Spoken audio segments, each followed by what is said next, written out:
சுற்றி சூழல் விழிப்புணர்வு செய்திகள்.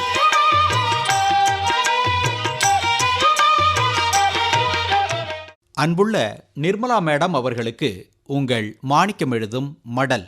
நலம் நலமறிய ஆவல். காட்டுல தீ பத்தி எரியுதுன்னா உடனே நாம எல்லாரும் கவலைப்படுறோம்.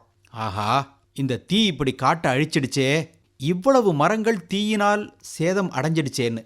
இயற்கையா நடைபெறும் எது ஒன்றிலும் நன்மை தீமை என இரண்டுமே உண்டு. அந்த விதிப்படி காட்டு தீயினாலும் பல நன்மைகள் உண்டுங்கிறத நாம புரிஞ்சுக்கணும். நாசத்தையும் அழிவையும் ஏற்படுத்தும் நெருப்பு அதிகமான தாவரங்களுக்கும் விலங்கினங்களுக்கும் நன்மையும் செய்யுது. சொல்லப்போனா இயற்கையின் சமநிலையை காப்பதில் நெருப்பு முக்கிய பங்காற்றுது. காட்டுல பல்வேறு விதமான மர வகைகள் இருக்கின்றன.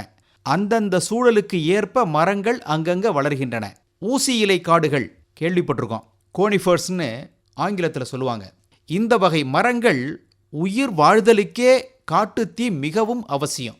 ஊசி இலை காடுகள், குறிப்பா பைன் மரங்கள், எங்கு நிலத்தில் நிறைய வெயில் அடிக்குதோ அங்கதான் இந்த மரங்கள் வேகமா வளருமா.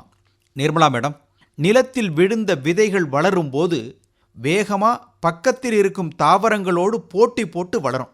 காலப்போக்கில் உயரமான அடர்த்தியான இலைகள் கொண்ட மரங்களா மாறி அந்த பகுதியையே மூடிடும். அப்போ நிலத்தில் சூரிய ஒளி படுவதே அரிதாகிவிடும்.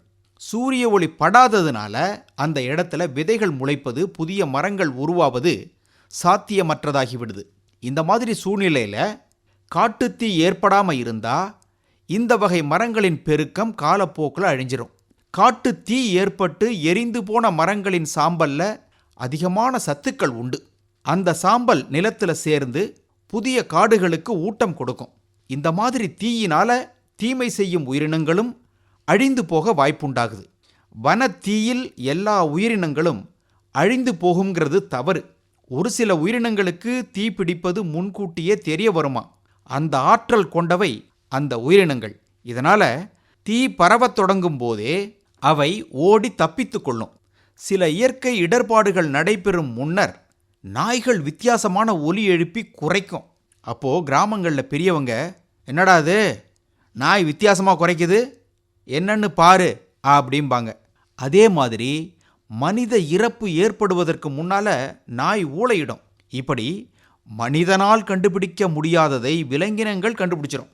நிர்மலா மேடம், மெலனோஃபிலா என்ற இனத்தைச் சேர்ந்த வண்டினம் ஒரு வகை உணர்வுகள் மூலம் தீப்பிடித்து எரிந்த பிறகு அந்த பகுதிக்கு போய் தீயினால் கருகி இருக்கும் மரங்களில் முட்டையிடுமா.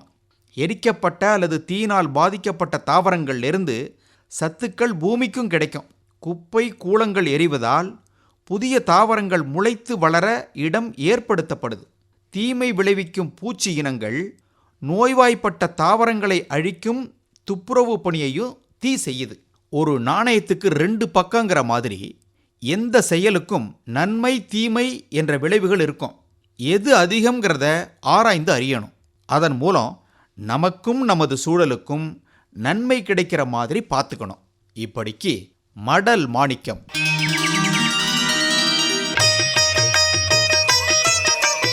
நம்மை சுற்றி சூழல் விழிப்புணர்வு செய்திகள் கேட்டீர்கள்.